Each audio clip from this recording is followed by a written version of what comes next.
Well, my name is Laura Fogg, and I've been a quilt artist for Mercy since I moved into town from being out in the Mendocino County countryside for about almost 30 years.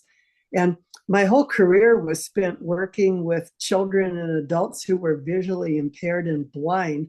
So when I got halfway through that, I started doing art as kind of the antidote to this field of blindness because going and doing something that was entirely visual really felt like fun. So I've been doing this for quite a while now.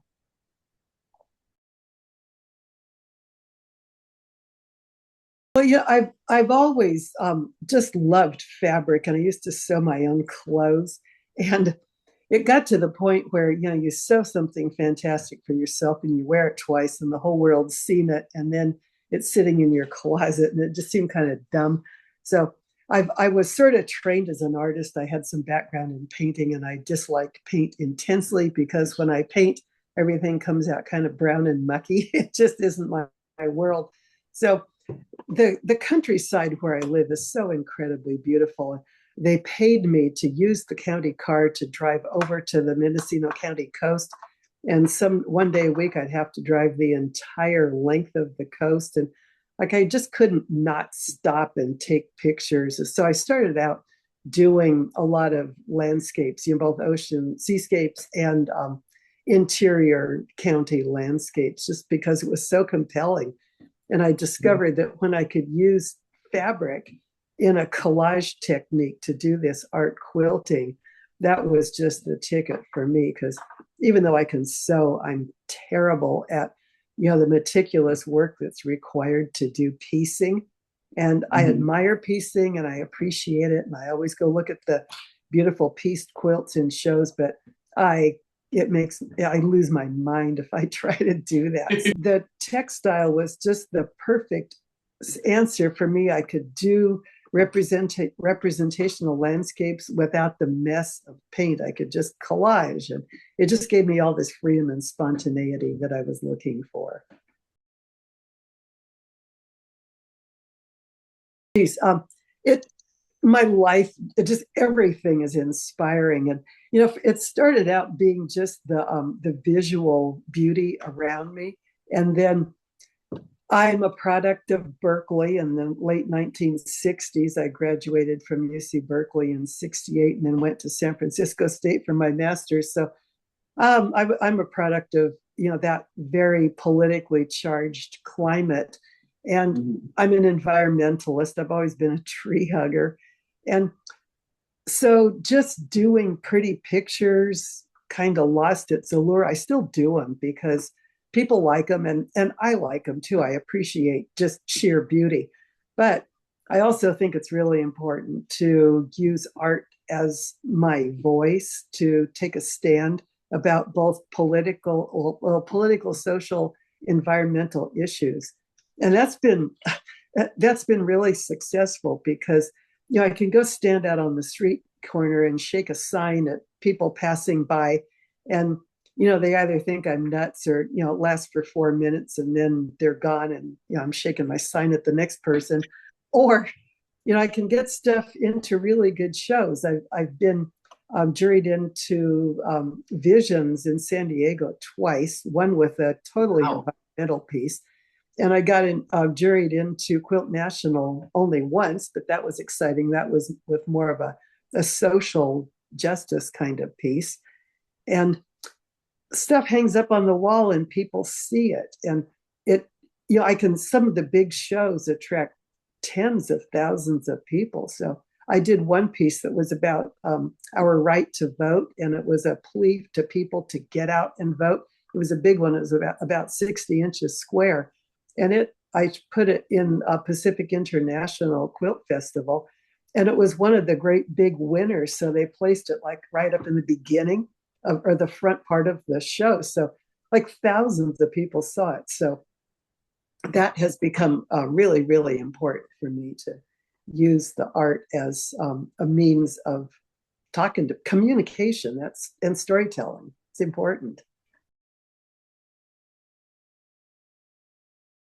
It's being an artist, it's just a gift. It really is. doing art helps me explore what's in my own head. Some people use writing, and that's another form of art. Some people never figure out what's in their head. If you don't have to stop and produce something, it's it's kind of a challenge to you get all stirred up. And I mean, I've had this happen to me over and over as I'm just feeling really tense or agitated about something, and it's not tangible. But the minute I do a piece of art, it becomes tangible. And sometimes it's raw and ugly and horrible, but it gets me much more clear. In fact, I do have an example of that right after September 11th. One of my very, very good friends, who is also an art quilter in my little tiny guild, she's an activist, and she came by in tears and she said, I've just got to make a quilt. And I said, me too. So she came into my house and we wiped everything off my huge dining room table. And we pulled a whole bunch of fabric just off my shelves. And without even talking, we spent the next 2 days creating this scene of the horror of September 11th. We were crying through most of it. And then people started finding out what we were doing. And by then we started talking, and we knew that our intent was not to relive the horror only, but to start moving forward into, like messages of compassion and, hope and love, because people were being so horrible about, blaming and vilifying other people. And people started coming by. People in our quilt guild came by and contributed a piece dove. Another woman came by with her sewing machine, and she pieced 24 white crosses and gave them to us. And she laughed. And there was a stranger was running by, just doing her morning routine, and came by, asked, "What are you guys doing?" And we told her, and she went home, and it still makes me cry. She brought us back her grandmother's crucifix, and we put that on the quilt. And we had to expand the size of the quilt 2 separate times to incorporate all of the objects that had to do with healing and compassion. And then that thing, we did it in just a number of days. I think we got it finished. We basically didn't sleep. We got it finished in 10 days, and it was 7 feet wide and 6 feet high. And that one became the centerpiece of a show, quilt. The IQA show in Houston was just about to start. And they just wiped their slate clean and said, we've got to do a pop-up show right here and now about September 11th. So that quilt went to Houston. And again, it's just, it's one of these, it's bringing people in to express themselves and tell their stories and come together and explore a different way of thinking. So, it's just incredibly powerful. Yeah, I have a room in my house that used to be the front room, and now it's my studio. And I redesigned the house and completely. I flipped the whole floor plan. Now the front room is on the back side of the house. So I have this lovely dedicated studio, and I've got a great big drafting table in it. I like to work standing up on the smaller pieces, and there's a lot of floor space. And I work on the floor for the bigger pieces, which is a challenge because I just had a total knee replacement. And I wanted to make a quilt to see if I could get it entered in a big show. It didn't get in eventually, but it's got lots of other places to go.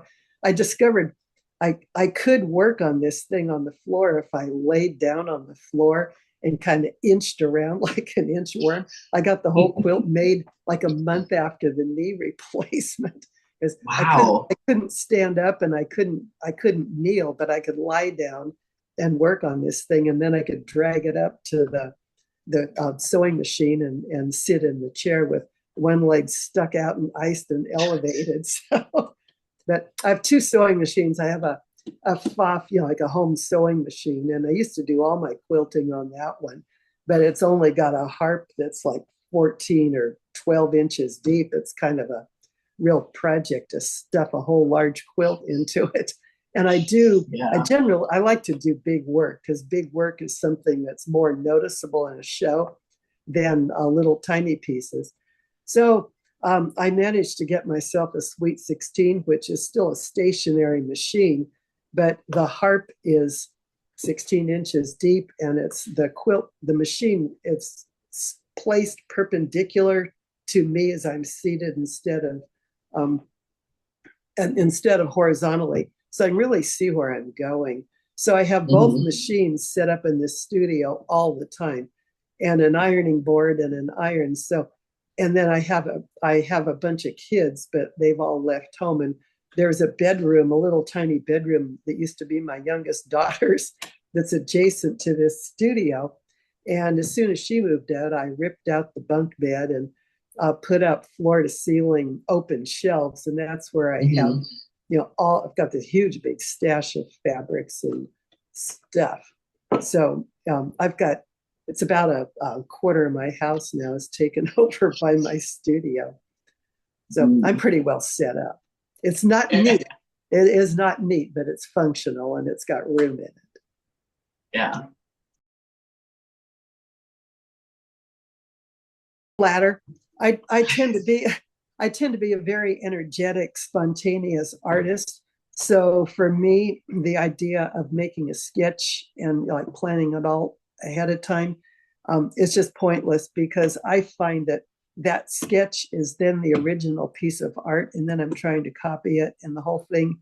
I've tried it a few times; it just goes flat. I just can't get that energy. So I frequently, like with landscapes, I start with usually a bunch of photographs that I've taken of the place, and I I have them on my iPad, and I just kind of scroll in between them and get some inspiration from that. But I like to mix and match, and then sometimes things you start out thinking it's going to be this, and then it kind of tells you that it's going to be something else. So things move in between. And if I'm doing like an environmental a piece with a message, I get images off the internet or photographs that I've taken and just mess with stuff until it ends up working. So it is spontaneous and they're always kind of messy, but I like that that energy is what I like, and the energy shows. It's definitely like when you look at the works of the big masters in art, I always am like Michelangelo or Leonardo or Degas, any of them. I get their books of sketches, and that's what I'm much more interested in. The finished paintings to me are, I mean, they're gorgeous. I can't fault them on that, but they lack the energy and the immediacy of that that the wonderful raw sketches there. You can see who the artist was before they start getting too careful and covering up their messes. It's a pretty spontaneous process, and sometimes the results can be successful or sometimes a little less successful. And I have been known to actually rip up quilts and make other pieces out of other art pieces out of them, or take whole quilts and throw them in the garbage can because I don't want to. I miss the mark. I mean, I sometimes I get what I think are just fabulous pieces, and sometimes I get pieces that are just fine, and then sometimes I get ones that like, oh crud, why'd I put the time into doing that? But it's all okay. It's an impossible question to answer because it's there's there's it varies, and I am not an artist who has a like a discipline or a predictable practice. I'm retired, and I've got a huge big gorgeous garden out in the backyard, and I've got a whole bunch of grandkids and lots of other things that I like to ride a bicycle. When my knee gets better, I will be riding a bicycle a little bit more. Um, anyway, there's an awful lot. I have an awful lot of things that are interesting to me that pull me in different directions. So sometimes the answer to that question is never. There's a whole lot of ideas that are percolating, that there just isn't time to finish. And then sometimes I get on a real tear, like that piece I did for a show when I just right after the knee replacement, I got that one done and finished in about 3 weeks. So it's and there's a little pieces take less time. I can rip something out in an afternoon if I'm motivated, but it's just the sassy answer is it takes until it's done. And I did on two big pieces. I kept track of how many hours I put in on because I wanted to have some sense of what I can charge for my work when I sell it. And then I got them both appraised, and I worked out how much I thought they were worth, and then I compared that to the appraisals and came up with like a reasonable amount to charge. But otherwise, it's just in my life, it's irrelevant how much time it takes. It just takes a lot of time. Oh yeah, yeah. I used to work entirely with commercial cotton prints, and there's just an awful lot of beautiful varieties of shapes, colors, textures, all that fun stuff. And then I started with this collage technique.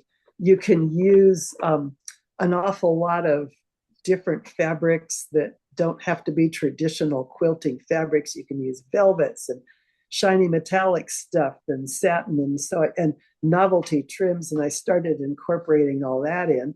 And then I realized, like, if I'm going to do pieces about the environment, I can use some of the things that are some of the materials that are causing a lot of environmental damage, like old T-shirts that would go into the landfill, or plastic. I've made quite a number of pieces now. I've gotten a lot of them into Sakwa shows, these global shows and regional shows, and I really like doing that because I can just I collect my plastic bags and I cut them up just like fabric and layer them and collage them together, and I can make whole scenes just using that stuff.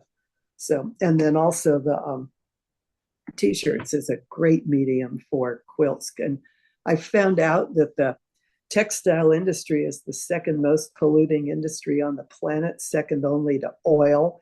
And because of everything, the water it takes to grow the cotton, using all the plastic materials, the dyeing process, the whole thing is, I'm sure that probably counts into the really underpaid labor as well. So I figure using recycled materials is important. So now I use about 90%. I'm using up my stash, but I'm refusing to buy new fabric. If I need yardage, I buy old sheets in the thrift shop and then hand dye them.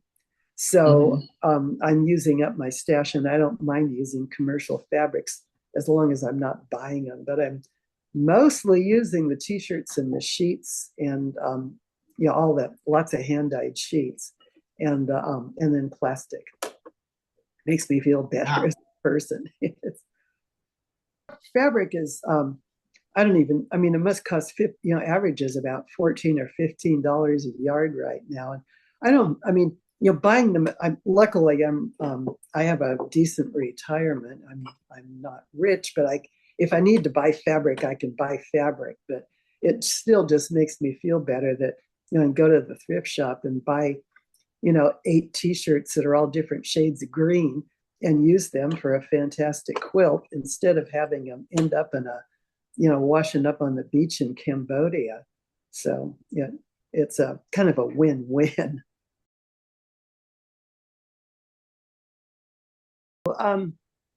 It's just, I guess, focus. I don't actually, I don't feel that challenge. Once in a while I get something started and then something else comes up, and it's sometimes kind of hard to get back to something. But most of the time, if I want to do a piece of art, I don't have any trouble getting it done because, it's one of the big motivating forces in my life. Doing this art, it's a passion. So, I don't feel challenged. I used to feel really challenged by the quilting, but I got it.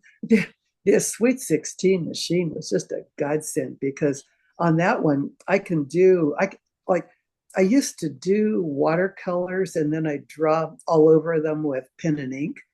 And Mhm. to me, the Sweet 16 is just like having a pen that I can write all over the quilts with. And I do all of it completely spontaneously, freehand. I Mhm. don't make marks, I don't plan anything, I just go with it. And I can even do longhand writing all over the quilts. And I started doing that. When I discovered I could do that, I just completely ended up, I quit seeing it as a challenge and saw it as a gift because I've done a bunch of environmental pieces. And in the Mhm. background, I write out verbatim words from like papers that the Environmental Protection Agency have published about, like if it's about global warming or if it's about sea level rise or whatever, or Mhm. wildfire. I can write all this stuff on top of the quilts, and you can't necessarily, I mean, you can read it if you get up close and see it.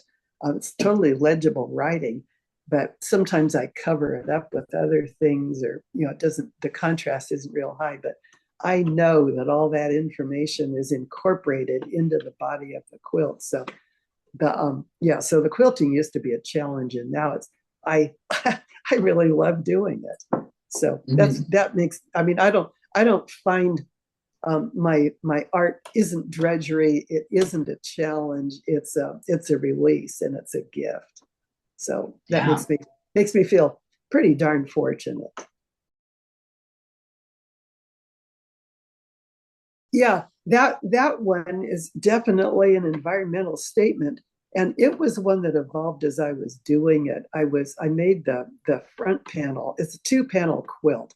The top panel was this gorgeous scene of these cranes doing a mating dance, and they're, in this marsh, and it's pristine and it's beautiful. And I got partway through that and started thinking, I don't want this one just to be another pretty piece of art. I've got a lot more to say about it. And I was hearing a lot of stuff about, just how threatened our wetlands are and how threatened our birds are. So one of the hardest things I've ever done as an artist was to finish that piece and then cut it up. I had Mhm. to, I had to get a big strong cup of coffee and hyperventilate for a few minutes. And I just went, okay, honey, you can do this. And I did that big raw zigzag cut on it, and then kind of shredded it a little bit and tore it apart. And then I made the the backstory, the quilt to go behind it, where I just really kind of cut loose with, it's about the oil, the threat of the oil wells and the pollution of the Mhm. water, and I made that one just ugly and raw and icky, but the idea is you pick up the front panel and look behind it and see that's where the birds are dead on the beach. And um, yeah, so that one, I think, very successfully turned into the statement that I wanted it to be. And I wasn't at all sure that was what the curator was looking for that show, but I was really happy that it got in, because it was kind of it's the other side of beauty, is, Yeah. that the threat, and the birds are facing it. I mean, and then that means if the birds are facing it, so are we.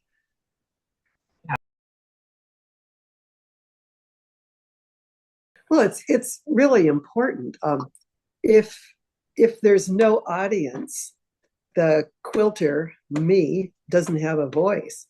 It's just like, shouting at the stars. If nobody listens, you can just shout till you're blue in the face, and it doesn't make any difference. But Aviary, first of all, being that beautiful book, lots of people, I'm sure, have purchased that, and they get Mhm. to see this incredible collection of people's response to the idea of birds, all of their magic and their motion and their beauty, Mhm. and the threat to their very existence.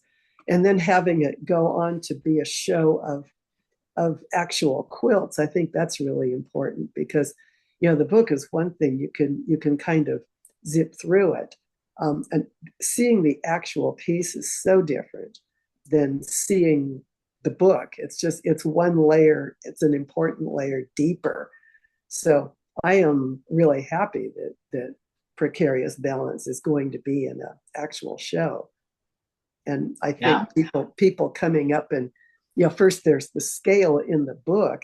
It's this little tiny picture. I think they gave me half a page, which was fabulous, but half a page is about a, 1/50th the size of the quilt. So coming up and seeing the thing at scale is important. And then being able to physically interact with it. I put tabs on the quilt to try to encourage people, and the tab says lift here. So hopefully people will realize they have permission to, peel the top layer back. So I'm thrilled. I'm just very happy to be part of that.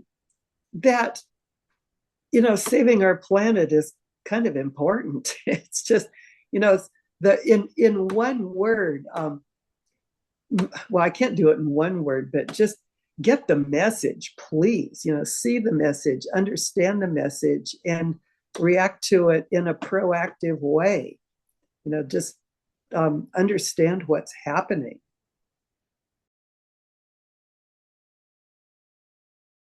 Just do it. It's the wonderful thing about fiber art, in my opinion, is you don't have to be the product of art school on the East Coast. You don't have to know anything about the masters.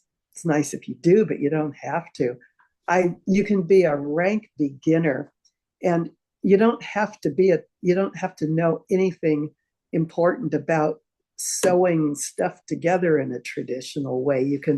It's a collage. I teach too, and I love having beginning students in my class because we can always make it work. So I think it's just really important for people to take the dive, find some courage. The nice thing about this technique as well is you can put something down on your batting, and then if you don't like it, you can change it. If it's too big, you can pick it up and make it smaller. If it's too small, you can cut it up for something else and put a new piece down that's bigger. If you got something in the middle and you want it on the side, you can pick it up and move it over. So there's always room, until you get it sewed down, there's room to change it. You can watch your piece develop. And a lot of my beginning students work and work and work for a while, and then I come back and the whole thing has been removed and they're starting on something different. So, it's dig in and try. And if you really think you've created a catastrophe, you've lost 2 or 3 hours of your life, and that doesn't really hurt anything. And then the chances are that you're going to create something that is pretty cool, or that it's the beginning of something else that's going to be even cooler.